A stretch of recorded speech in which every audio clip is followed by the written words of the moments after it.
تفصیل سنی ہوئی سمجھی ہوئی نہیں. رمضان میں اثر کے بعد دماغ میں ڈولیں ہل جاتی ڈھیلے پڑ جاتے ہیں. یہ بات ادھر سے ادھر ہو جاتی ہے. لوگ یہ تو ٹیڑھا ہے کدھر لگائیں گے. اب وہ اندر جائے گا نیچے.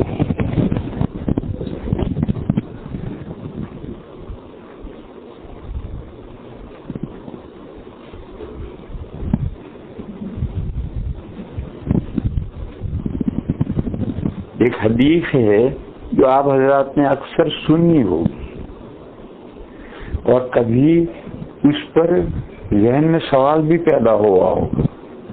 تھوڑی دیر میں وہ سوال ذہن سے نکل بھی گیا ہوگا اور جب سوال پیدا ہوا تو پھر اس حدیث کو پیش نظر رکھ کر اس کو اپنی لائف میں داخل کرنا, اس پر عمل کرنا, اس سے سبق لینا, لیسن لینا, ایسا کہاں ہوگا. لہذا اس حدیث شریف کو سمجھو, اس پر جو سوال ہے اس سوال کا جواب سمجھو, اور جب طبیعت کو اطمینان ہو جائے حدیث پر تو اس حدیث کو ہمیشہ آنکھوں کے سامنے رکھو اور اس کا سبق لو اور اس سبق سے کام لو. نبی پاک صلی اللہ تعالی علیہ وسلم نے فرمایا ہے کہ یہ دنیا مومن کا جیل خانہ ہے اور نن مومن کا, کافر کا باغ ہے, جنت ہے, گارڈن ہے. صحیح حدیث ہے کہ دنیا مومن کا جیل خانہ ہے, کافر کا باغ ہے. آدمی سوچتا ہے کہ یہ بات کیسے ہے. ہم دیکھتے ہیں کہ کافر مالدار ہے. الحمدللہ مسلمانوں میں بھی بلینر ہیں, ٹریلین ہیں, جن کے پاس دولت کا کوئی حساب نہیں, ایسے بھی ہیں. اور اگر مسلمانوں میں غریب ہیں اور فٹ پاتھ پہ سوتے ہیں تو کافروں میں بھی ایسے لوگوں کی کوئی کمی نہیں. اگر وہ تندرست ہیں تو مسلمانوں میں بھی آپ محمد علی کلے ہے. اور اگر مسلمانوں میں بیمار لاغیب ڈیزیبل ہے تو ان میں بھی بیمار لاغیب ڈیزیبل ہے. تو ہم دنیا میں مومن اور کافر میں کوئی فرق نہیں دیکھتے ہر اعتبار سے. جیسے مومن ہے کافر بھی ہے, جیسے کافر ہے مومن ہے. تو نبی پاک صلی اللہ تعالی علیہ وسلم فرما رہے ہیں کہ یہ دنیا مومن کا جیل خانہ ہے. اس کا مطلب کہ کہیں بند ہے, محبوس ہے, نہ ہل سکتا ہے, نہ چل سکتا ہے, نہ جا سکتا ہے, نہ آ سکتا ہے. حالانکہ ایسا نہیں ہے. اور کافر کا باغ ہے, حالانکہ سارے کافر عیش میں نہیں. دیکھو میرے بھائی, ایک پرنسپل یاد رکھو. جب بھی قرآن کی کسی آیت کے بارے میں شک و شبہ پیدا, کوئی اشکال پیدا ہو ذہن میں, کسی حدیث کے بارے میں ذہن میں کوئی اشکال پیدا ہو, تو پرنسپل یہ طے رکھو کہ قرآن میں اشکال تو اس لیے پیدا ہوا کہ میں سمجھ نہیں سکا, بات صحیح میں نے سمجھی نہیں, اس لیے اشکال ہو. اور حدیثوں میں دو وجہ ہوتی ہیں, بات صحیح سمجھتا نہیں اس لیے اشکال پیدا ہوتا ہے, اور کبھی وہ حدیث ہوتی ہی نہیں ہے, موضوع گھڑی ہوئی حدیث ہوتی ہے جو لوگوں نے چلا دی حدیث کے نام پر. تو اب اس میں کہاں سے یقین آئے گا اس بات کا.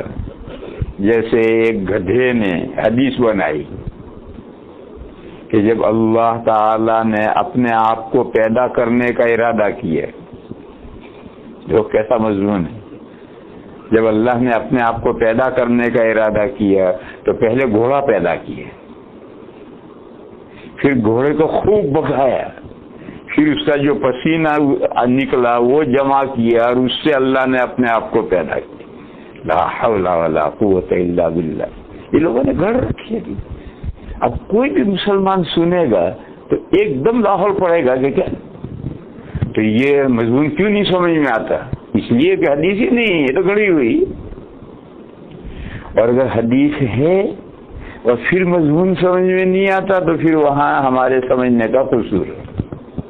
جیسے قرآن کی کسی آیت میں اشکال ہو یا کسی حدیث پر اشکال ہو تو ہمیشہ ذہن میں یہ بات مان لو کہ قرآن میں کوئی انگلی رکھنے کی جگہ نہیں، حدیث میں کوئی انگلی رکھنے کی جگہ نہیں۔ اگر آپ کو اشکال ہو تو سمجھ لو کہ آپ نے بات سمجھی، صحیح سمجھی نہیں۔ کوئی سمجھنے والا بڑا عالم ملے، اس سے سمجھو، وہاں تک ذہن میں اشکال کو مت پالو۔ اشکال ذہن میں پالو گے تو وہ انڈے بچے دے گا۔ جب اشکال ذہن میں ہوتا ہے تو انڈے بچے دیتا ہے، ایک سے دوسرا اشکال پیدا ہوگا، دوسرے تیسرا اشکال پیدا ہوگا، کبھی دماغ میں اشکال نہیں پالنے کا۔ ہاں کوئی بڑا عالم ملے تو اس سے پوچھنے کا کہ اس آیت کا کیا مطلب ہے، اس حدیث کا کیا مطلب ہے۔ تو ایسا ہی اس حدیث کے بارے میں کچھ لوگ سوال کرتے ہیں کہ ہمیں تو مسلمان میں اور کافر میں، مسلم اور نن مسلم میں اس دنیا میں کوئی فرق نظر نہیں آ رہا، اچھائی میں بھی فرق نظر نہیں آ رہا، برائی میں بھی فرق نظر نہیں آ رہا، اور حدیث شریف یہ کہہ رہی۔ تو میرے بھائی اس لیے میں نے کہا اسے سمجھو، جیل خانے کی دو خصوصیتیں اور گارڈن کی بھی دو خصوصیتیں۔ جیل خانے کی ایک خصوصیت تو یہ ہے کہ قید خانے میں قیدی کی مرضی نہیں چلے گی، جو جیلر کا آرڈر ہے، حکم ہے، اسی کے مطابق زندگی گزارنے، یہ جیل خانے کی خصوصیت ہے۔ ایک سانس بھی قیدی اپنی مرضی سے نہیں لے سکتا، جو جیل کا قانون ہے، جیلر کا آرڈر ہے، اسی کے مطابق زندگی گزارنی۔ یہ موٹی سی بات ہے، ہر آدمی سے سمجھتا ہے، جانتا ہے۔ دوسری خصوصیت یہ ہے کہ جیل میں کوئی کتنا بھی رہے اس کا جیل خانے میں جی نہیں لگتا، کبھی جی نہیں لگتا، بلکہ جو جتنا زیادہ جیل خانے میں رہے گا اتنا زیادہ جیل خانے سے طبیعت اکھڑی ہوئی رہے گی۔ ایک جیل بھر گئی تھی، کورٹ کا حکم آیا جیلر کو کہ جیل خالی کرو کوئی بہانہ بنا کر۔ یہاں ہوتا ہے کہ جیلیں بھر جاتی ہیں پھر خالی بھی کراتے ہیں، بہانے بنا کر خالی کرتے ہیں۔ تو جیلر نے چھوٹے موٹے بہت سے گفٹ منگوائے اور سب قیدیوں کو کہا لائن لگا کر کھڑے ہو جاؤ۔ ایک کو بلایا، کب سے ہے تو؟ میں 6 مہینے سے۔ اچھا 6 مہینے سے جیل میں؟ لے پین ہدیہ دیا جگہ۔ تو خوش چلا گیا۔ اگلے کو بولا تو کتنے سے؟ تب میں 10 مہینے سے۔ اچھا تم 10 مہینے سے؟ لو ٹائم پیس لو، چلو چلو یہاں سے بھاگو۔ وہ خوش بھاگ گیا۔ تو ایک چچا پیچھے تھے جو 20 سال سے جیل میں تھے، انہوں نے سوچا کہ ہمیں تو کوئی بہت بڑا گفٹ ملے گا، کوئی بلڈنگ ہی مل جائے گی پوری۔ آخر میں ان کا نمبر آیا، کیوں کون کتنے دن جیل میں رہا ہے اس کے اعتبار سے لائن لگوائی تھی، تو سب سے زیادہ وہ رہے تھے۔ ایسا کتنے دن؟ ہم 20 سال سے جیل میں ہے۔ اچھا 20 سال سے؟ ہاں۔ کہنے لگے تم ہماری پرانی یادگار ہو، یہیں رہو۔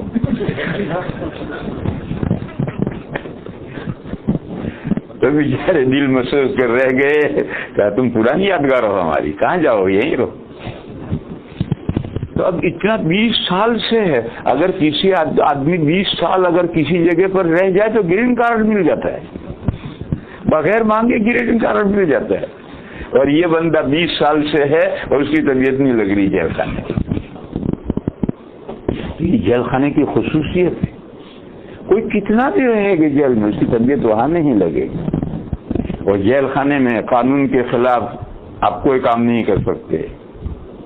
اور باغ کی بھی 2 خصوصیتیں، باغ میں گھومنے پھرنے کے لیے کوئی پابندی نہیں، جدھر چاہو گھومو پھرو، اٹھو بیٹھو۔ پھول توڑنے کی پابندی ہو سکتی ہے، پتا توڑنے کی پابندی ہو سکتی ہے، پودا کچلنے کی پابندی ہو سکتی ہے، لیکن گھومنے کی کوئی پابندی نہیں۔ باغ کو دیکھنے کی کوئی پابندی نہیں، باغ کو دیکھ کر کے قلب و دماغ کا سرور اور لذت حاصل کرنے کی کوئی پابندی نہیں۔ اور اگر کسی باب میں ان تمام چیزوں میں پابندی ہو تو اس باب میں کوئی گھومنے نہیں جائے گا۔ دوسرا، باغ میں جب آتا ہے، اگر باغ بہت شاندار باغ ہے تو آدمی کا جی ایسا لگ جاتا ہے کہ مجبوراً ہی باغ سے گھر واپس آتا ہے، ورنہ اس کا جی چاہے کہ دن لمبا ہو جائے تو میں باغ میں گھومتا ہی رہوں، مگر رات ہو جاتی ہے تو پھر مجبوراً اس کو واپس آنا پڑتا۔ باغ کی دو خصوصیت، وہاں گھومنے پھرنے کی کوئی پابندی نہیں، اور وہاں دل لگتا ہے۔ جس باغ میں دل لگتا ہے وہیں لوگ جائیں گے، جہاں دل نہیں لگتا وہاں کوئی جائے گا بھی نہیں۔ میرے بھائیو، اب سمجھو، نبی پاک صلی اللہ علیہ وسلم نے جو فرمایا کہ یہ دنیا مومن کا جیل خانہ ہے، لہذا مومن کو اس دنیا میں قانون کے ماتحت زندگی گزارنی ہے، اس کو ایک سانس بھی قانون سے ہٹ کر گزارنے کی اجازت نہیں۔ وہ قانون کون سا ہے؟ جس قانون کو اس نے ایمان لایا ہے، جس قانون پر اس نے ایکسپٹ کیا ہے، دین اسلام۔ اسلام تو شریعت کا نام ہے، قوانین کا نام ہے، اور اس پر ایمان لایا ہے۔ ایمان عقیدے کا نام ہے، بلیف۔ تو یہ جو شریعت کو تو ایمان لایا ہے یا اعتقاد رکھتا ہے، اس شریعت کے اکارڈنگ زندگی گزارنی ہے، ایک ایچ ادھر باہر جانے کی اجازت نہیں، اسی شریعت پر رہو۔ جیسے جیل خانے میں قیدی جیل خانے کے قاعدوں سے باہر نہیں جاتا، جا نہیں سکتا، لہذا آج کل تو جیل میں بھی قیدی دنگا کرتے ہیں، فساد کرتے ہیں، جیل کے قانون کے خلاف کرتے ہیں۔ تو انسانوں میں بھی بے شمار انسان ہیں وہ اللہ کا قانون نہیں مانتے، چھوڑو انہیں جو نہیں مانتے، لیکن جن قیدیوں نے قانون کی مان لیا وہ قانون جیل کے قانون کے مطابق زندگی گزارتے ہیں۔ تو جن بندوں نے اللہ پر ایمان لائے اور اللہ کا قانون مان لیا تو وہ اللہ کے قانون کے مطابق زندگی گزاریں گے، اس سے ادھر ادھر نہیں ہٹیں گے۔ اور مومن بندے کا دنیا میں کبھی جی نہیں لگتا، شروع میں چاہے لگ جائے، لیکن جب زمانہ لمبا دنیا میں عمر لمبی ہوتی جائے گی، جتنی عمر لمبی ہو جائے گی وہ دنیا سے اکتائے گا، آخرت کا خواہش مند رہے گا۔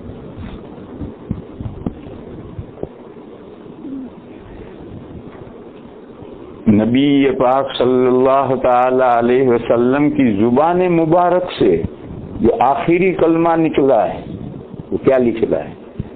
حضرت عائشہ فرماتی ہیں کہ حضور میرے سینے سے ٹیک لگا کر سر لگا کر کے بیٹھے تھے، حضور کو پیشاب کی حاجت ہوئی تو تھال لایا گیا، اس میں حضور نے پیشاب فرمایا وہیں بیٹھے بیٹھے۔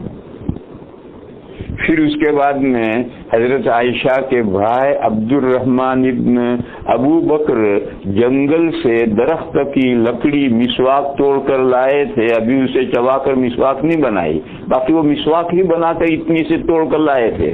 وہ لے کر کمرے میں داخل ہوئے تو حضور نے ان کی اس مسواک کی طرف دیکھا تو حضرت عائشہ نے پوچھا یا رسول اللہ آپ کو مسواک کرنی؟ تو حضور نے فرمایا ہاں۔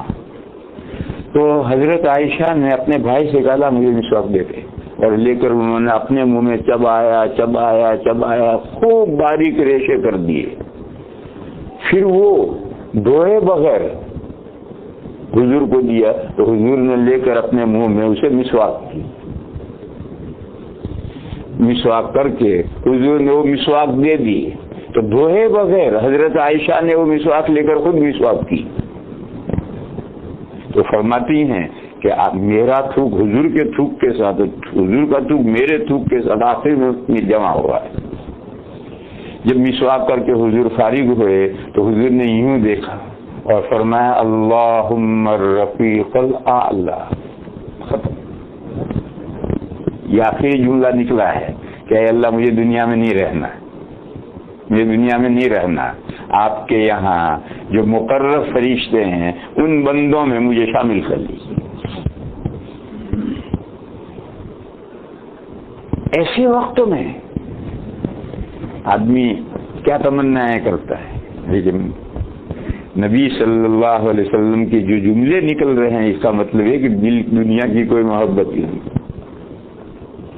صحابہ جب جنگ میں اترتے تھے تو رجز پڑھتے تھے غدن نلقی الاحبہ، محمدا وحزبا، کل آج شہید ہوں گے اور شہید ہوتے ہی کل حضور سے اور حضور کے ساتھیوں سے ہماری ملاقات ہوگی۔ تو نیک صالحین کا یہی حال ہے۔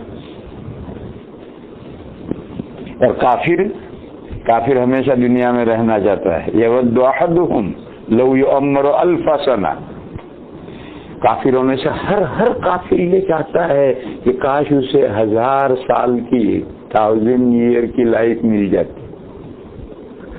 قرآن نے کہا وما ہوا بمزحزحہ من العذاب لو یعمر، چلو 1000 ایئر کی زندگی مل گئی، 1000 ایئر بھی تو ایک دن ختم ہو جائیں گے، پھر کیا ہوگا؟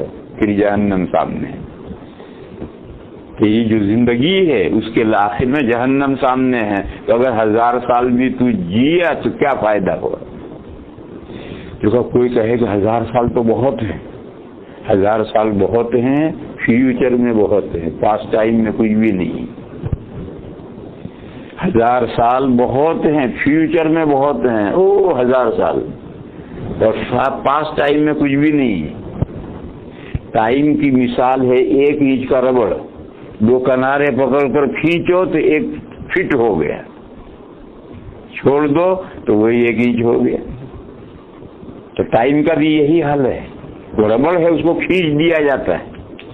قرآن کریم میں 21ویں پارے میں آیت ہے وَإِنَّ يَوْمًا عِندَ رَبِّكَ كَأَلْفِ سَنَةٍ مِّمَّا تَعُدُّونَ، اللہ کے یہاں کا ایک دن تمہارے یہاں کے 1000 دن ایکول ہے۔ ان یومن عند ربک، تمہارے رب کے پاس میں ایک دن کالف سنۃ مما تعدون، 1000 سال، 1000 دن نہیں، 1000 مہینے نہیں، 1000 سال، 1000 ایئر، 1000 سال کے برابر ایک دن ہے۔ کیسے؟ وہ ربڑ ہے 1 انچ کا، اسے دنیا میں یوں کھینچ لیا گیا تو 1000 ایئر ہو گئے، مگر وہ اللہ کے یہاں وہ 1 انچ کا ربڑ ہے، دنیا میں ایسا کھینچ دیا گیا۔ اب سنو، ہم جو آگے بڑھتے ہیں فیوچر کی طرف، پاسٹ ٹائم کا ربڑ جمع ہوتا جاتا ہے، سکڑتا جاتا ہے، اور آگے کا کھینچا رہتا ہے، آگے کا کھینچا رہتا ہے، اور پاسٹ ٹائم کا سکڑتا رہتا ہے۔ دیکھو جو 15 سال کے ہو گئے ہیں، جوانی کی عمر میں قدم رکھا ہے، ان سے پوچھو تمہارا بچپن کتنے دن میں گزر گیا، تو کہیں گے کہ پتہ نہیں کتنے دن میں، کل گلی ڈنڈے کھیلتے تھے، آج ابا کہتے ہیں مدرسے میں جا کے پڑھو، ذمہ داری آن پڑی۔ جوانی میں جو داخل ہوئے ہیں ان سے پوچھو، اور ادھیڑ عمر میں جو داخل ہوئے ان سے پوچھو تمہارا بچپن جوانی کتنے دن میں گزر گئے، تو کہیں گے کہ ایک سہانا خواب تھا جو بیت گیا ہے۔ بڑے میاں سے پوچھو چچا تمہاری بچپن، جوانی، ادھیڑ عمر، پہلا بڑھاپے کا نمبر 1 کتنے دن میں گزر گیا، تو چچا کہیں گے کہ بیٹا پتہ نہیں کتنے دن میں گزر گیا، جیسے آندھی آئی گزر گئی، ایسے ہی یہ سب دور آئے اور گزر گئے۔ آپ لوگ تو جوان 40 سال تک کہتے ہیں، ہم لوگ 40 سال تک جوان نہیں کہتے،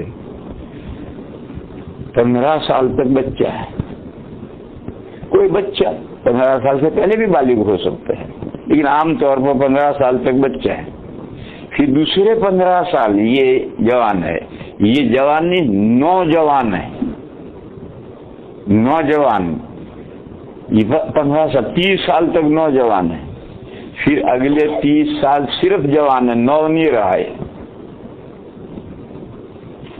45 سال ہے۔ 45 سال کے بعد جو اگلا 15 سال آئے اس میں آدمی ہو گیا ادھیڑ، اور 60 ہو کر آگے بڑھا تو کہتے ہیں سٹھیا گیا، پرانا محاورہ سٹھیا جانا، اب وہ بوڑھا ہو گیا، تو 15 بچہ، 15 نوجوان، 15 جوان، 15 ادھیڑ، اور اس کے بعد سٹھیا گیا۔ اسی لیے 60 سال کے بعد ریٹائر کر دیتی گورنمنٹ نوکری سے کہ سٹھیا گیا۔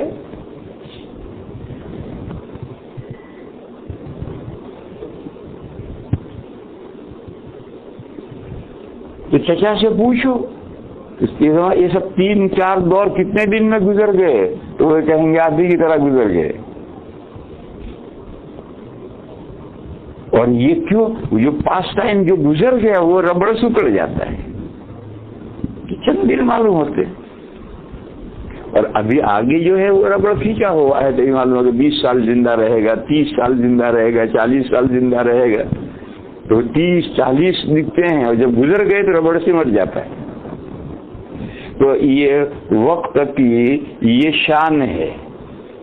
اللہ کے یہاں جو ایک دن ہے یہاں وہ 1000 ایئر ہو جاتا ہے، اور 1000 ایئر فیوچر کی میں 1000 ایئر ہوتا ہے. پاس ٹائم تو ایسے ہی سمرتا چلا جاتا ہے اور پتہ نہیں چلتا ہے. بس قرآن نے کہا کہ اگر تم 1000 سال مان لو تمہیں 1000 سال کی لائف دے دی تو کیا ہوگا؟ 1000 سال تو منٹوں میں گزر جانے والے ہیں، اور جب گزر جائیں گے تو وہ ایک ہی ربڑ ہو کے جائیں گے، اور پھر اس کے بعد جہنم ہے. تو فائدہ کیا ہوا 1000 سال جینے سے؟ 10 دن جیے مگر مرنے کے بعد جنت ملے تو اس زندگی سے فائدہ ہے. ایک حدیث میں حضور نے فرمایا کہ اس بندے سے اللہ تعالیٰ کو بڑی خوشی ہوتی ہے کہ جو ایمان لایا اور نہ نماز پڑھی، نہ روزہ رکھا، نہ زکات دی، کچھ بھی نہیں دیا، سیدھا جنت میں پہنچ گئے. کیسے؟ ایمان لایا اور ابھی کوئی نماز کا وقت بھی نہیں آیا اور اللہ نے موت دے دی. سچا ایمان تھا، موت آ گئی، سیدھا جنت میں، کوئی عمل تو کرنے کا موقع ہی نہیں ہے. تو معلوم ہوا کہ وہ لائف جس لائف کے بعد جنت ملے وہ لائف اچھی، چاہے وہ شارٹ ہو چاہے لانگ ہو. اور وہ لائف جس کے بعد جہنم آئے وہ چاہے کتنی ویری لانگ ہو، بیکار ہے وہ لائف. کیونکہ جتنا زیادہ جیے گا اتنے زیادہ گناہ کرے گا اور اتنا زیادہ جہنم میں پہنچ کر کے ڈنڈے کھائے گا. بہرحال مومن، نیک مومن کی طبیعت اس دنیا میں لگتی ہی نہیں، وہ ہر وقت بےتاب ہے، تیار بیٹھا ہے کب بلاوا ہے اللہ کے یہاں سے اور وہاں پہنچ جائے. اور کافر یہاں سے ٹلنا نہیں چاہتا ہے. حدیث میں ہے کہ جب سکرات میں فرشتے آتے ہیں اور فرشتے آ کر کے اس کو خوشخبری سناتے ہیں جنت کی، مومن نیک مومن کی روح ہے اسے جنت کی خوشخبری سناتے ہیں تو روح جسم میں سے نکلنے کے لیے بےتاب ہو جاتی ہے. اور کافر کو جب فرشتے آ کر کے مکے دکھاتے ہیں، نکل تیری خبر لیں ہم، جہنم کی وہ ڈراوا سناتے ہیں تو روح جسم کے روئے میں گھس جاتی ہے، کونوں میں گھس جاتی ہے. اور فرشتے اس کو ایسا پکڑ کر کھینچ کر نکالتے ہیں جیسے کانٹے دار جھاڑی دار ٹہنی پر چھوہر پر روئی لپیٹ دو، اور روئی لپیٹ کر اب نکالو، روئی چندی چندی ہو کر نکلے گا. ایسی چندی چندی ہو کر یہ روح نکلتی ہے، وہ نکلنا نہیں چاہتی کیوں وہ جانتی ہے آگے کیا منظر ہے. مومن کی روح بےتاب کیوں ہو جاتی ہے؟ وہ جانتی ہے آگے کیا منظر ہے. بہرحال حدیث کو سمجھو. حضور نے فرمایا کہ یہ دنیا مومن کے لیے جیل خانہ ہے.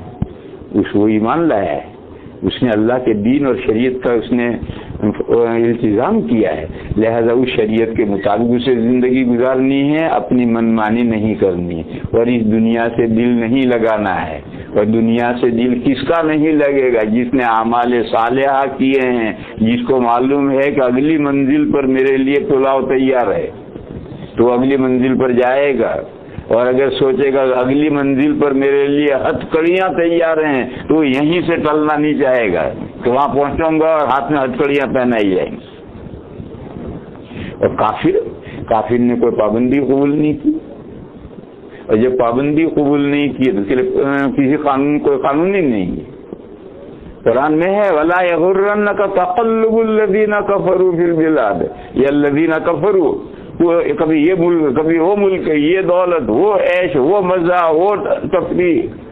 قرآن مسلمانوں سے کہا کہ تم رال مت ٹپکاؤ اس پر. وَلَا يَغُرَّنَّكَ تَقَلُّبُ الَّذِينَ كَفَرُوا فِي الْبِلَادِ مَتَاعٌ قَلِيلٌ، یہ چند دن کا ان کو مزاج دیا گیا ہے کہ جہنم میں پہنچنا ہو، لیکن کوئی پابندی قبول نہیں کی۔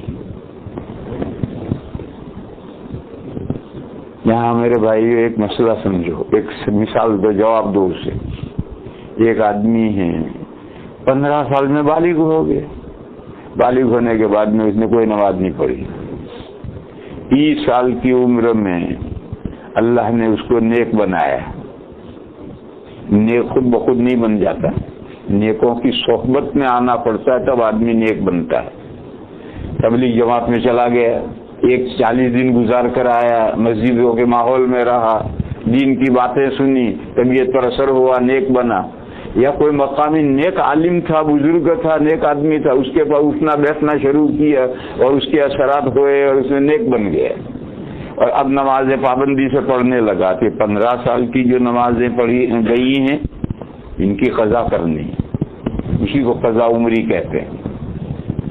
یہ سلفی یعنی غیر مقلدین کہتے ہیں جو نمازیں جان بوجھ کر چھوڑی ہیں ان کی کوئی قضا نہیں، بھول سے چھوٹ گئی تو قضا ہے، سوتے رہ گئے تو قضا ہے، لیکن متعمدن جان بوجھ کر چھوڑی تو اس کی کوئی قضا نہیں، بس توبہ کرو۔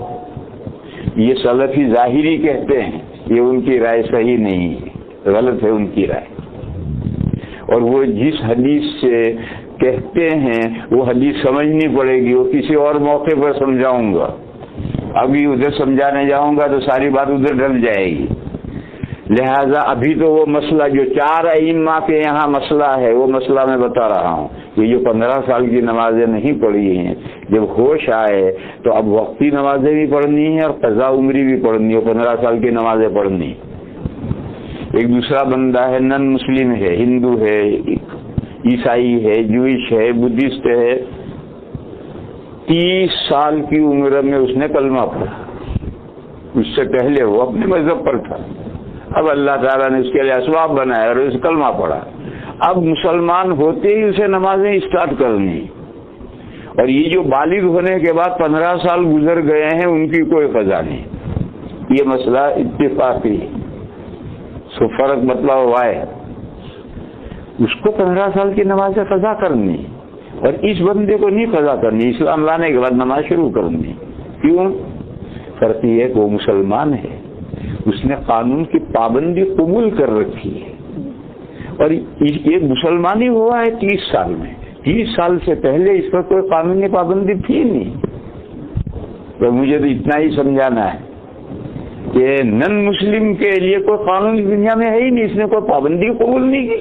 قانون تو جو اللہ کا ہے وہ سب کے لیے ہے، مگر جو اسے ایکسپٹ کرے اسی پر تو پابندی عائد ہوگی، اور جو اسے ایکسپٹ ہی نہ کرے اس پر کیا قانونی پابندی عائد ہوگی؟ تو جب کافر نے قانونی پابندی عائد قبول نہیں کی تو وہ جو چاہے کھائے، خنزیر کھائے کون منع کر رہا ہے، سور کتا کھائے کون منع کر رہا ہے، چائنا والے کتے کھاتے ہیں، آپ کے ملک والے سور کھاتے ہیں، کون منع کرے گا؟ انہوں نے کوئی قانونی پابندی قبول ہی نہیں کی۔ شراب پیے کون منع کرے گا؟ پیتے ہیں، ساری دنیا شراب پیتی ہے، کون منع کرے گا؟ غرض جو گناہ کرنا، جو کام کر ان کے لیے گناہ ہی نہیں ہے۔ گناہ تو کب بنتا ہے؟ میں نے ایک قانون کا پابندی کی، اس کے اکارڈنگ وہ نیکی، اس کے اگینسٹ یہ گناہ، اس نے تو کوئی قانونی پابندی قبول ہی نہیں کی۔ یہ ہے اس کے لیے باغ ہے، باغ میں گیا ہے، گھومنے پھرنے کی کوئی پابندی نہیں ہے، جو جہاں چاہے جائے، جہاں چاہے آئے، جہاں جو چاہے کھائے، جو چاہے پیے، کوئی پابندی نہیں ہے۔ اور دنیا میں اس کا دل ایسا اٹکا ہوا ہے کہ 1000 سال عمر مل جائے ہر ایک کی خواہش ہے۔ اور مومن قدم قدم پر اللہ کے قانون کو پیش نظر رکھ کر قدم اٹھائے گا، جو پابندی اس نے قبول کی ہے، جس دین پر ایمان لایا ہے، اس دین سے ہٹ کر ایک قدم بھی وہ نہیں رکھے گا، نہیں رکھنا چاہیے اسے۔ بعض لوگ آدھے پونے کا سودا کرتے ہیں، بعض لوگ آدھے پونے کا سودا کرتے ہیں۔ کیا کرتے ہیں؟ پابندی سے 5 نمازیں پڑھنے آتے ہیں، لیکن بغیر ٹوپی کے آتے ہیں، بغیر داڑھی کے آتے ہیں۔ ابھی تو اللہ کا نیک بندہ ہے، 5 وقت نماز پڑھنے آ رہا ہے، تو اب یہ بغیر ٹوپی کے کیوں آتا ہے؟ یہ تو فیشن ہے، یہ تو فیشن ہے دنیا کا. اللہ کے دربار میں تو خذوا زینتکم الی کل مسجد، جب مسجد میں جاؤ مزین ہو کر جاؤ. اور اسلامی کلچر میں شاندار لباس کیا ہے سبھی جانتے ہیں. جب اللہ کے دربار میں آئے، ہمارے پاس لوگ آتے ہیں ان کے ٹوپی نہیں ہے، کھلے سر ہیں، تو جب وہ ہمارے پاس اندر جیب میں سے دستی رومال لے کر کے سر پہ رکھ کر کے یہاں گاٹھ لگائیں گے، یہاں گاٹھ لگائیں گے، یہاں گاٹھ لگائیں گے، یہاں گاٹھ لگائیں گے، تو پہن کر آئیں. تو سمجھتے ہیں کہ حضرت کے پاس کھلے سر نہیں جائے گا. تو یہ حضرت 4 پیسے کا حضرت ہے، اس کے پاس کھلے سر نہیں جانا ہے، تو اللہ کی بارگاہ میں بغیر کھلے سر آئے. تو یہ آدھے پونے کا سودا ہے کہ نماز پابندی سے پڑھ رہا ہے اور بیڑی بھی پی رہا. ارے بھائی تو نماز پابندی سے پڑھ رہا، بیڑی کیوں پی رہا؟ آدھے پونے کا سودا نہیں. مومن کے لیے جیل خانہ ہے، جیل خانے میں آدھے پونے کا سودا نہیں ہوتا ہے. 10% مسئلہ ہے کہ جیل کے سارے قانون مانو. وہ کہیں ایسے کپڑے پہنو، ایسے ہی پہنو، جیل کے کپڑوں کے علاوہ کپڑے نہیں پہن سکتے. وہ کہتے ہیں یہ کھاؤ وہی کھانا ہے. وہ کہتے ہیں اتنے بجے سو، اتنے بجے ہی سونا ہے. وہ کہ اتنے بجے ہی کرنا ہے. مومن کے لیے جیل خانہ ہے میرے بھائیو، اس کو پیش نظر رکھو اور یہ سمجھ کر زندگی گزارو کہ ہم مومن ہیں. یہ دنیا ہمارے لیے پریزن ہے. اس دنیا میں ہم نے جس قانون کو مان لیا ہے اس قانون کو ہمیشہ پیش نظر رکھ کر کے ہمیں زندگی گزارنی ہے. ہمارا جو جی چاہے وہ زندگی نہیں گزارنی.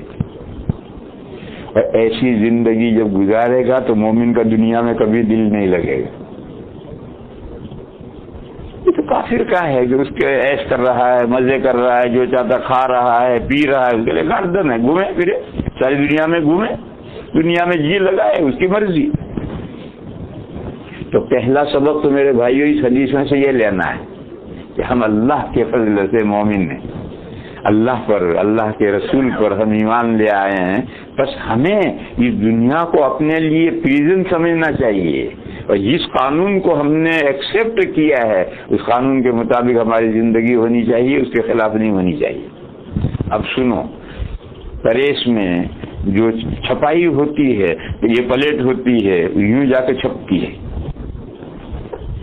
اس پر حروف الٹے ہوتے ہیں، پھر وہ یوں چھپتی ہے اور یوں اٹھ گئی تو یہاں حروف سیدھے آ گئے.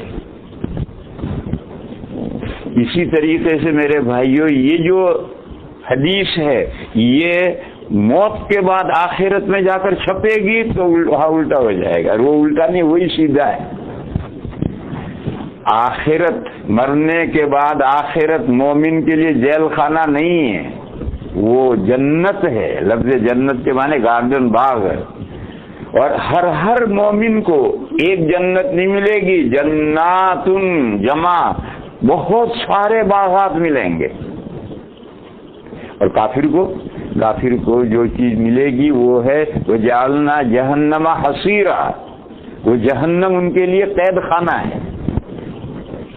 جو ان کے لیے وہاں باغ ہو گیا، ان کے لیے وہاں آگ ہو گئی. پھر جہنم میں ایک سب سے بڑے ذمہ دار فرشتے ہیں، مالک نام ہے ان کا، سورہ زخرف میں وہ نام آیا ہے مالک. یہ سپرنٹینڈنٹ ہیں جہنم کے تمام ذمہ داروں کے.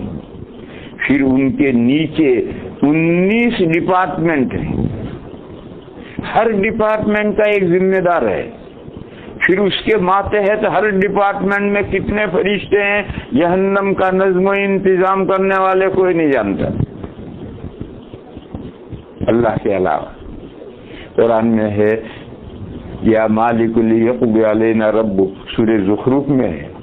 تمام جہنم یہ ریکویسٹ کریں گے مالک سے کہ اللہ سے، اپنے پروردگار سے یہ کہو کہ وہ ہمیں نتھنگ کر دے.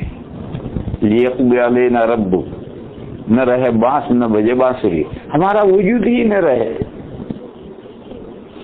ایسا ہمیں نتھنگ کر دیں اللہ. ہمیں جنت نہیں چاہیے کہ جہنم سے ہمیں نکال دو، جنت دے، جنت نہیں چاہیے، تو ہمیں نتھنگ. یقول الکافر یا لیتنی کنت ترابا، قیامت کے دن کافر کہے گا کاش میں مٹی ہو جاتی. جانور پیدا کیے جائیں گے، ان میں بھی انصاف ہوگا قیامت کے دن. ایک بکری سینگ والی تھی، اس نے سینگ مارا تھا دوسری بکری کو جس کے پاس سینگ نہیں تھا، اور وہ جواب میں نہیں مار سکی، تو قیامت کے دن دونوں بکریاں پیدا ہوں گی اور اس کے سینگ اس کو دیے جائیں گے اور یہ بے سینگ ہو جائے گی، اور اس سے کہا کہ مار لے سینگ۔ یہ سب مقاصہ ہوگا، اللہ بدلہ ہوگا، پھر اللہ کا حکم ہوگا جانوروں کو وہ مٹی ہو جاؤ۔ اس وقت تو کافر تمنا کرے گا اور کہے گا کہ یا لیتنی کنت ترابا، کاش مجھے بھی اللہ مٹی کر دیتے۔ ایسے ہی یہ درخواست دیں گے کہ ہمیں نتھنگ کر دیا جائے، لیقضی علینا ربک۔ تو 1000 سال کے بعد میں مالک کے یہاں سے جواب آئے گا، انکم ماکثون، تمہیں نتھنگ نہیں کیا جائے گا، تمہیں تا ابد اسی جہنم میں رہنا ہے۔ تو اب جو نقشہ بدل گیا، تو جیل خانہ بن گیا، اس جیل خانے میں ذمہ دار فرشتے اسی کے مطابق زندگی گزارنے۔ یہ جو ایک ذمہ دار ہے مالک، اس پر تو کوئی سوال نہیں کرتا، کیونکہ دنیا میں بادشاہ ایک ہی ہوتا ہے، ملک کا بادشاہ ایک ہوتا ہے۔ لیکن جو قرآن میں آیا سورہ مدثر میں، علیہا 19 جہنم میں 19 فرشتے مقرر ہیں بڑے فرشتے کے نیچے۔ تو لوگ کہتے ہیں 19 کیوں ہیں مول صاحب، 20 کیوں نہیں ہے، 18 کیوں نہیں ہے؟ تو میں کہتا ہوں کہ اگر 20 ہوتے تب بھی تو یہی پوچھتا، 18 ہوتے تب بھی تو یہی پوچھتا، تو ہمارا پیچھا چھوڑنے والا ہے ہی نہیں۔ اس میں صحیح جواب کیا ہے؟ صحیح جواب میرے بھائیو یہ ہے کہ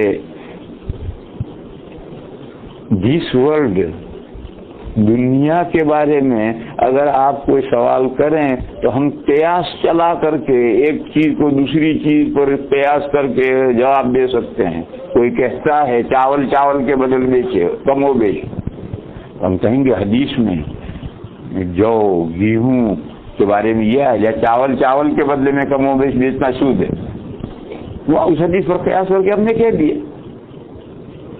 کیونکہ گیہوں جو بھی ہمارا دیکھا ہوا ہے، چاول اور چنا بھی ہمارا دیکھا ہوا ہے، ہم دونوں میں کو سمجھتے ہیں کہ ایک طرح کی دونوں چیزیں، جو حکم اس کا ہے وہ حکم اس کا۔ لیکن آخرت کے دوسری دنیا کے بارے میں جتنا قرآن و حدیث میں بتلایا گیا ہے میرے بھائیو، ہم اتنا ہی جانتے ہیں، اس سے آگے ہم کچھ نہیں بتا سکتے۔ قرآن میں آیا کہ جنت میں انگور ہوں گے، تو یہ کہتا ہے صاحب اسٹرابری ہوگی نہیں ہوگی، اب ہم کیا بتائیں کہ اسٹرابری ہوگی یا نہیں ہوگی؟ جب قرآن و حدیث میں جن جن پھلوں کا ذکر نہیں آیا اس کے بارے میں ہم کیا بتائیں؟ ہم نہیں یہ کہہ سکتے ہوگی، تو پوچھیں گے ہوگی دلیل کیا ہے؟ نہیں یہ کہتے ہیں کہ نہیں ہوگی، نہیں ہوگی کیسے کہتے ہیں کہ ہمیں کیا پتا کہ نہیں ہوگی؟ لہذا دوسری دنیا کے بارے میں، آخرت کے بارے میں جو کچھ قرآن و حدیث میں آیا اتنا ہی بتلا سکتے ہیں، اس سے آگے ہم وائے کا جواب نہیں دے سکتے۔ یہ قاعدہ کلی ہے ذہن میں یاد رکھنے کا۔ البتہ ایک قاعدہ کلی آیا ہے قرآن و حدیث میں کہ جنت میں فیہا ما تشتہیہ الانفس وتلذ الاعین، جنت میں پہنچنے کے بعد میں دل جن چیزوں کی خواہش کریں گے، دل جن چیزوں کی خواہش کریں گے وہ ملے گا، آنکھیں جن چیزوں سے لذت حاصل کریں گے وہ چیزیں ملیں گی۔ ایک دیہاتی نے کہا مولوی صاحب جنت میں حقہ بھی ملے گا نہیں ملے گا، سگریٹ ملے گی نہیں ملے گی؟ مولوی صاحب نے کہا اگر تیرا جی چاہے گا سگریٹ پینے کو تو ضرور ملے گی، مگر جلانے کے لیے جہنم میں جانا پڑے، کیوں جنت میں آگ نہیں، لہذا جلاؤ وہاں جا کے جلا کر آؤ اور پیو۔ جیسے معتکف کو اگر سگریٹ پینا تو بیت الخلاء میں جا کر پینی، معتکف کو اگر سگریٹ پینی ہے تو بیت الخلاء میں جا کر پینی ہے، مسجد میں نہیں پی سکتا، کیونکہ سگریٹ پینے کی بہترین جگہ وہی ہے۔ استغفر اللہ، کہ میرے بھائیوں ایسی چیز کیوں کھاتے پیتے ہو کہ جو بیت الخلا میں جا کر پینی پڑے، جس کو جلانے کے لیے جہنم میں جانا پڑے، ایسی چیزیں چھوڑو۔ کہ ہمیں تمباکو کھاتے کھاتے تمباکو کی عادت پڑ گئی ہے، تو تمباکو کھانے کے جائز طریقے اس طرح کھاؤ، کون منع کر رہا ہے؟ دیکھو ہم ابھی افطار کر کے یہیں مسجد میں پان لگا کر تمباکو والا کھائیں گے، مسجد میں کھائیں گے، اور آپ میں سے کوئی اعتراض نہیں کرے گا۔ معلوم ہوا کہ تمباکو کھانے کا حکم اور ہے، پینے کا حکم اور ہے۔ پینا پڑتا ہے بیت الخلا میں جا کر، اور کھاتے ہم مسجد میں ہی ہیں، اور آپ لوگ اعتراض نہیں کرتے۔ تو اس لیے اس کی اگر تمہیں تمباکو کی عادت پڑ گئی ہے تو اس کے بہت سے طریقے ہیں، جائز طریقے، اس طریقے سے کھاؤ۔ اس طریقے سے کیوں کھاتے ہو یا پیتے ہو جس کو؟ تو بات دوسری طرف چلی گئی۔ میں تو یہ کہہ رہا تھا کہ جنت میں جو چاہو گے ملے گا، اور جنت میں ایسا جی لگے گا کہ تا ابد کسی جنتی کا جنت سے نکل کر کسی اور جگہ منہ ہونے کا جی چاہے گا ہی نہیں۔ جیسے ہی دنیا میں سال 2 سال 5 سال کے بعد میں منہ ہو جاتے ہیں، وہی میں اللہ پرانا ہو گیا، چلو کسی دوسرے گھر کا فرنیچر پرانا ہو گیا، پھینکو دوسرا اللہ، چلو منہ۔ طبیعت اگتا ہے، انسان ہے، طبیعت اگتا ہے، جنت میں طبیعت نہیں اگتا ہے۔ کروڑوں سال تا ابد ان کا جنت سے دوسری جگہ جانے کو جی چاہے گا ہی نہیں۔ یہ مضمون قرآن کریم میں سورہ کہف کے آخر میں، ان الذین آمنوا وعملوا الصالحات، بے شک وہ لوگ جو ایمان لائے اور انہوں نے نیک کام کیے، کانت لہم جنات الفردوس نزلا، ہوں گی ان کے لیے بہشت بری کے باغات ہوں گے مہمانی کے طور پر۔ بہشت یعنی جنت، جنت کی جو ہائی کلاس ہے وہ فردوس کہلاتی ہے۔ اس ہائی کلاس جنت میں ایک باغ نہیں، جنات بہت سارے باغات ملیں گے، اور ملیں گے مہمانی کے طور پر ملیں گے۔ کوئی کسی کو دیتا ہے کوئی چیز تو دینے کے 4 طریقے ہیں، کوئی کسی کو کوئی چیز دیتا ہے تو دینے کے 4 طریقے ہیں۔ ایک بھکاری کو بھیک دیتے ہیں، پیڑھی پر بیٹھے ہیں سیٹھ صاحب، اس نے آ کر کھڑا ہوا اللہ کے لیے تو اس نے 98 روپیہ نکال کر پھینکا، لے، یہ بھکاری کو بھیک دی، یہ غلط طریقہ ہے۔ حدیث شریف میں ہے، حضور نے فرمایا اگر تمہیں سائل کو بکری کے سینکے ہوئے کھر دینے ہیں تو پھینکو مت، خود لے کر اٹھو، اس کے ہاتھ میں احترام سے دو۔ سائل ہے، 1 روپیہ ہی تمہیں دینا ہے، 1 روپیہ ہی دو، اٹھ کے جاتے احترام سے اسے دو۔ یہ سوچو کہ نقشہ اس کا الٹا بھی ہو سکتا ہے، تم جولی لے کر کھڑے ہو اور یہ غریب جو ہے یہ پیڑھی پر بیٹھا ہو، اور جب وہ روپیہ تمہاری طرف ہے کہ لے تو تمہارے دل پر سانپ لوٹے گا۔ اس نقشے کو سوچو، اور تم اللہ نے تمہیں آج پیڑھی پر بٹھایا ہے، وہ جھولی لے کر کھڑا ہے، تو روپیہ اٹھو، احترام سے کہو بھائی لے، 1 روپیہ ہی دو، جتنا دے سکتے ہو دو، مگر احترام سے دو۔ بہرحال ایک بھکاری کو دیتے ہیں، لے۔ دوسرا لینا ہوتا ہے کیش اینڈ کیری، خریدتے ہم، لے پیسے، لا میری چیز، میں نے پیسے اسے دیے، اس میں کوئی رسپیکٹ نہیں، اس نے چیز مجھے دی، اس میں کوئی رسپیکٹ نہیں، جک مار کے پیسے دینے، جب تمہیں خرید لیے پیسے جک مار کے دینے، جب میں نے پیسے دیے تو اسے چیز جک مار کے دینی ہے، کیش اینڈ کیری۔ اور وہ بھکاری کو دیا ہے، اس میں تو رسپیکٹ نہیں ہے بلکہ انسلٹ ہے، اور یہ جو دینا لینا ہے اس میں انسلٹ بھی نہیں ہے لیکن رسپیکٹ بھی نہیں ہے، دیتے ہیں لیتے ہیں۔ یہ دینا لینا ایک تو یہ ہے۔ تیسرا ہے ہلکے سے رسپیکٹ کے ساتھ دینا، جیسے شادی ہوتی ہے تو لوگ لڑکی دلہا کو یا دلہن کو کوئی برتن لا کے دے رہا ہے، کوئی اور لا کے دے رہا ہے، یہ سب گفٹ دے رہا ہے. اس گفٹ میں رسپیکٹ ہوتا ہے ہلکا سا. دلہن کو چیزیں لا لا کر کے لوگ دیتے ہیں، یہ اس میں گفٹ میں رسپیکٹ ہوتا ہے ہلکا کا. بزرگوں کو، مولانا صاحب کو لوگ دیتے ہیں، اس میں گفٹ میں رسپیکٹ ہوتا ہے.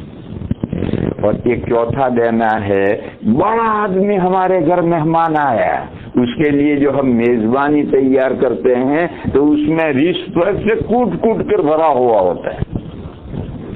اور ہمارے یہاں گجراتیوں کے یہاں تو کوئی بڑا مہمان آنے والا ہو تو ہماری خواتین 2 دن پہلے سے پکانا شروع کر دیں. سموسے بنا کر رکھیں گے، کسرے جما کے رکھیں گے، وہ کر کے رکھیں گے. تیسرے دن مجھ کو مہمان آنا ہے اور وہ منڈے سے لگ جائیں گی اور اتنے کھانے بنائیں گے کہ 100 مہمان کھا لیں، 100 آدمی کھا لیں. اتنا کھانا پکائیں گے ایک مہمان کے لیے، اور جتنا بڑا مہمان ہوگا اتنے بڑے آئٹم ہوں گے.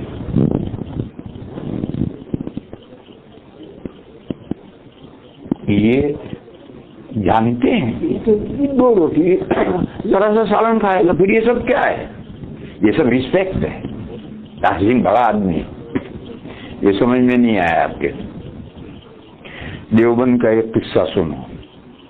دیوبند میں ایک بڑے آدمی تھے، حضرت شیخ الہند کے نواز سے حضرت مولانا عثمان صاحب. 30 سال دیوبند میں بغیر الیکشن لڑے چیئرمین رہے. ہندو مسلم متفق تھے، دیوبند میں آدھے ہندو آدھے مسلم ہیں، سب ان پر متفق، کبھی انہوں نے الیکشن نہیں لڑا. بڑے آدمی تھے. پھر دارالعلوم کے نائب محتمم بھی بنے، انتقال ہو گیا. وہ بہت سخت بولتے تھے، کھری کھری سناتے تھے. ایک مرتبہ سہارنپور کا ڈی ایم نیا آیا تو وہ اپنی ڈسٹرکٹ کا راؤنڈ دورہ کرے گا. دیوبند بھی آیا تو دیوبند آئے گا تو جو چیئرمین ہے شہر کا وہ اس کا ویلکم کرے گا، اس کی پارٹی دے گا، ٹی پارٹی. چنانچہ عثمان صاحب نے پارٹی دی اور یہ تکلف کرنا ہی پڑتا ہے. کیے. پھر دسترخوان پر جب بیٹھتے ہیں تو پہلے مہمان یہ کہتا ہے کہ حضرت آپ نے میرے لیے بہت تکلف کر دیا اور یہ کر دیا، اللہ آپ کو جزائے خیر دے، تھینک یو تھینک یو. یعنی پہلے تھینک یو کہو، پھر جو بچ جاؤ تھینک یو، کیا کہ ڈسٹ بین میں پھینکو. سن کے رہے. پھر قاعدہ یہ ہے کہ جب مہمان کہہ چکے گا تو میزبان کچھ کہے. تو اب مولانا نے کہا اسے یہ سنانا ہے. مولانا نے کہا، میں نے کہا تھا کہ وہ بہت سخت بولتے تھے، گونڈی زبان بولتے تھے، لیکن بڑے آدمی تھے تو ان کی گونڈی زبان بھی لوگ مانتے تھے. کہنے لگے، سن بے کلیکٹر، میں جانوں کہ تو یہ سب نہیں کھا سکتا، مگر میں نے یہ سارا جمع کیا ہے تاکہ میں تجھے دکھاؤں کہ دیکھ بے بھینس تیرے لیے میں نے اتنا جمع کیا. اب چپ بھی تو مہمان کے لیے اتنا سارا جمع کرنا پڑتا ہے، یہ جانتے ہوئے کہ یہ سارا نہیں کھا سکتا. کہ کیوں جمع کیا ہے؟ وہ رسپیکٹ اسی کا نام ہے. تو 4 طریقے ہیں دینے کے. بھیک دینا ہے، کیش اینڈ کیری والا دینا لینا ہے، اور گفٹ دینا ہے، اور یہ میزبانی دینا ہے. یہ آخری درجہ ہے رسپیکٹ کے ساتھ دینے کا، اس سے اوپر کوئی درجہ نہیں. تو اللہ نے فرمایا کہ جو ہم تمہیں جنت کے ہائی کلاس میں، فردوس میں ایک گارڈن نہیں، جو بہت سارے گارڈن ہم تمہیں دیں گے، یہ بھیک کے طور پر نہیں دیں گے، کیش اینڈ کیری کے طور پر نہیں دیں گے، گفٹ کے طور پر نہیں، نزولن، مہمانی کے طور پر. تمہاری مہمانی میں ہم نے یہ تو تیار کر رکھا ہے، آؤ ہمارے یہاں مہمان آؤ، دیکھو ہم یہ جنت ہے تمہیں دیں گے. تو فرمائے ان الذین آمنوا وعملوا الصالحات کانت لہم جنات الفردوس نزلا. اگلی آیت میں ہے کہ جنتی ان باغات میں ہمیشہ رہیں گے، خالدین فیہا لا یبغون عنہا حولا. وہ جنتی اس جنت سے منہ ہونا کبھی چاہیں گے. تو جی لگے گا جبھی تو منہ ہونا نہیں چاہیں گے، اور جی اگتا جائے گا تو منہ ہونا چاہیں گے. دنیا میں کرتا کپڑے پرانے ہوتے ہیں، 6 مہینے سے پہن رہے ہیں, پھٹتا ہی نہیں, تو اٹھا کے 10 منٹ میں ڈال دیا. ہم لوگ, ہمارے یہاں اللہ کے فضل سے غریب بھی ہیں, غریبوں کو دے دیا کرتا, دوسرا کپڑا لے لیا, لیکن جی اکتاتا ہے اس دنیا میں. لیکن جنت میں جنت سے کسی کا جی اکتائے گا نہیں, منہ ہونا کیوں چاہے گا. اور کافروں کا کیا حال ہوگا؟ کافروں کا حال یہ ہوگا کہ جنت میں جنت کے جو ذمہ دار فرشتے ہیں ان کے حکم کے خلاف ایک سانس نہیں لے سکتے, اور ہزاروں کروڑوں سال گزر جائیں گے مگر ان کو جنت جہنم میں جی نہیں لگے گا, وہاں سے جنت جہنم سے نکلنا چاہیں گے. حدیث شریف کا سبق یہ ہے کہ اس دنیا میں جو کچھ ہے اگلی دنیا میں نقشہ اس کا پلٹے گا, اور وہ جو آگے پلٹے گا وہ اصل ہے. وہ آگے جو پلٹے گا جو اصل ہے وہ اس دنیا میں الٹا ہوا ہے. پریس میں جو سیدھا چھپتا ہے وہ مقصود ہے. اس سیدھے چھاپنے کے لیے الٹے حروف کمپوز کیے جاتے ہیں. وہ حروف الٹے کمپوز اس لیے کیے جاتے ہیں کہ آگے سیدھا چھپے. الٹے حروف کمپوز کرنا مقصود نہیں ہے. کون پاگل ہے؟ کبھی مقصود بھی ہوتا ہے. ہمارے یہاں جتنے ایمبولینس ہوتے ہیں اس پر ایمبولینس لفظ الٹا لکھا ہوتا ہے. تو میں نے لوگوں نے پوچھا کہ بھائی یہ انگریزی میں, اردو میں نہیں, انگریزی میں ایمبولینس یہ الٹا لکھا ہوا ہے, یعنی حروف الٹے. تو کہا یہ لوگوں کو سمجھانے کے لیے کہ یہ ایمبولینس ہے. جو دیہات کے لوگ ہیں جو انگریزی کا ایک حرف نہیں جانتے وہ بھی یہ الٹے حروف دیکھ کر سمجھ جائیں کہ ایمبولینس ہے. کیونکہ آدمی تندرست ہوتا ہے تو سیدھا ہوتا ہے, بیمار ہو الٹا ہو جاتا ہے.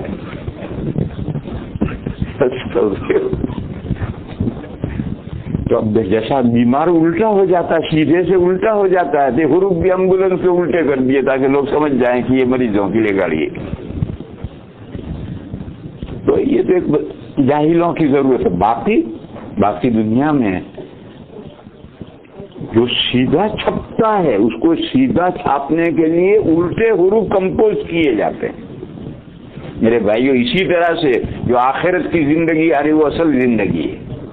وہاں جو کچھ ہے وہ اصل ہے, اس کے لیے اس دنیا میں اس کا الٹا کر دیا گیا ہے. یہ دنیا مومن کے لیے قید خانہ ہے, کافر کے لیے باغ ہے. بس اس طریقے سے زندگی مومن گزارے گا تو اس کو وہاں ایک باغ نہیں جنات ملیں گی, اور اس کے لیے جہنم ملے گی جو حسین قید خانہ ہوگی. وہ اس حدیث شریف کا مطلب ہے. اس کو سامنے رکھنا چاہیے ہم میں سے ہر ایک کو. اور دنیا کی زندگی, ایمان تو اللہ کے کرم سے ہمیں مل گیا ہے, کوئی محنت نہیں کی. اگر اللہ کے پشتی نہیں مسلمان ہم نہ ہوتے تو معلوم نہیں کہاں بھٹکتے ہوتے, ایمان ملتا ہے نہ ملتا. لیکن اللہ نے ایمان تو اپنے کرم سے دے دیا ہے. اب ان الذین آمنوا کے بعد وعملوا الصالحات پیش نظر رکھنا ہے. ایمان کے ساتھ عمل الصالحات ہو گیا تو آگے سب کچھ ہو گیا, اور اگر اس میں کمی رہ گئی تو پھر آگے بھی اسی طرح سے کمی رہے گی. آخر دعوانا الحمدللہ رب العالمین. کتنے بجے ہے؟ 7:12 پر. مطلب کہ میں کوئی سوال لوں کسی کا؟ ایک صاحب سوال لکھ کے بہت دیر سے پریشان ہے بیٹھے ہیں.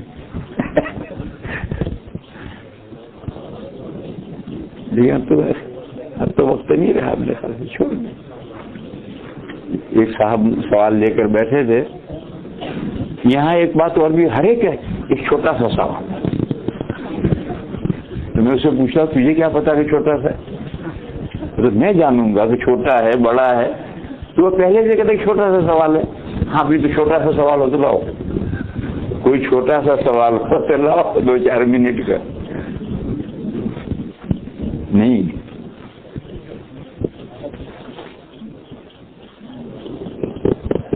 سبحان اللہ الحمدللہ.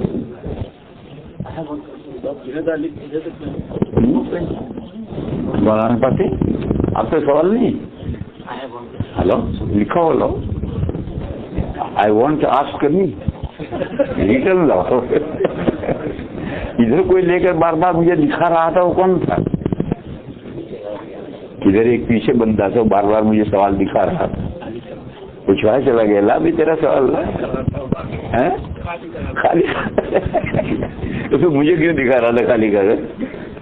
میں تو سمجھا کہ یہ بےتاب ہے کہ میرے سوال کا جلدی سے جواب دو.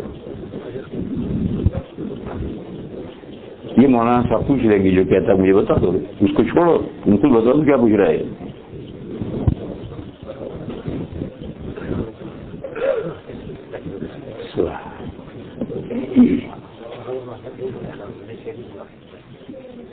فجر کی جو 2 سنتیں ہیں فجر سے پہلے بعض مرتبہ امام صاحب جماعت شروع کر دیتے ہیں، تب بھی حنفی حضرات نماز سنت پڑھتے ہیں.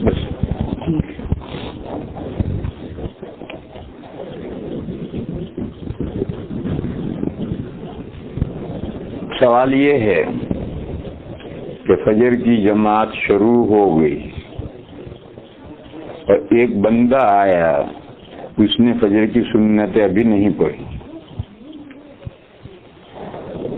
تو کیا وہ سنتیں پڑھ کر جماعت میں شامل ہو یا سنتیں پڑھے بغیر جماعت میں شامل ہو؟ جواب، کہاں پڑھ کر؟ اس ایریے میں جہاں جماعت ہو رہی ہے، جیسے یہ پورا حال ہے یہاں جماعت ہو رہی، چاہے ایک ہی صف ہے، یہ پورے حال میں کہیں پڑھ کر شامل ہو نہیں. اب سنتیں رہنے دے، سورج نکلنے کے بعد سنتیں پڑھیے، ابھی جماعت میں شامل ہو جائے. اور اگر جس حال میں مسجد میں جماعت ہو رہی اس کے علاوہ بھی جگہ ہے، چاہے وہ مسجد ہے چاہے غیر مسجد ہے، مثلا آپ پارٹیشن ہے، ادھر پیسیج ہے، پیسیج میں، یا ہمارے ہندوستان میں مسجد ڈبل ہوتی ہے، ڈبل اسٹوری ہوتی ہے، لیکن شہروں میں ڈبل اسٹوری نیچے اوپر ہوتی ہے، ہندوستان میں نیچے اوپر نہیں ہوتی ہے. پرانے زمانے میں نیچے اوپر کی ضرورت ہی نہیں تھی. ایک سردی کی مسجد ہوتی اندر، اور ایک صحن ہوتا ہے، برآمدہ اور صحن، یہ گرمی کی مسجد، اور ایک مسجد سردی کے اندر ہے. سیف و شتا کی 2 مسجد ڈبل اسٹوری ہے. سردی میں لوگ اندر نماز پڑھیں گے، جب گرمی ہوں گے تو برآمدے میں پڑھیں گے، اور گرمی ہو جائے صحن میں چلے جائیں. تو ایسی الگ جگہ ہے، اندر جماعت ہو رہی ہے، باہر کی مسجد ہے، باہر جماعت ہو رہی ہے، کہیں الگ سے اندر جا کر نماز پڑھنے کی جگہ ہے. یہ حال ہے، ادھر پارٹیشن ہے، پیچھے پیسیج ہے، وہاں جگہ ہے.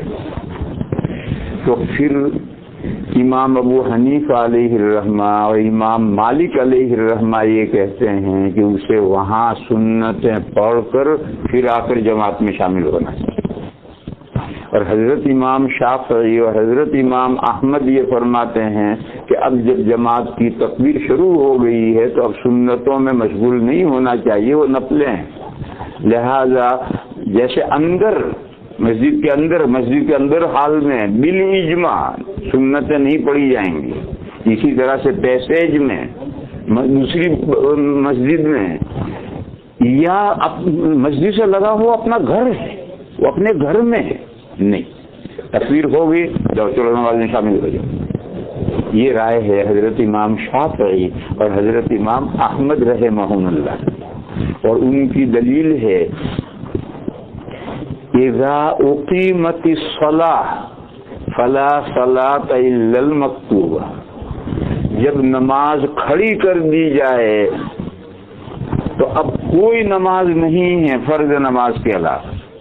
اذا اقیمت الصلاۃ فلا صلاۃ الا المکتوبہ.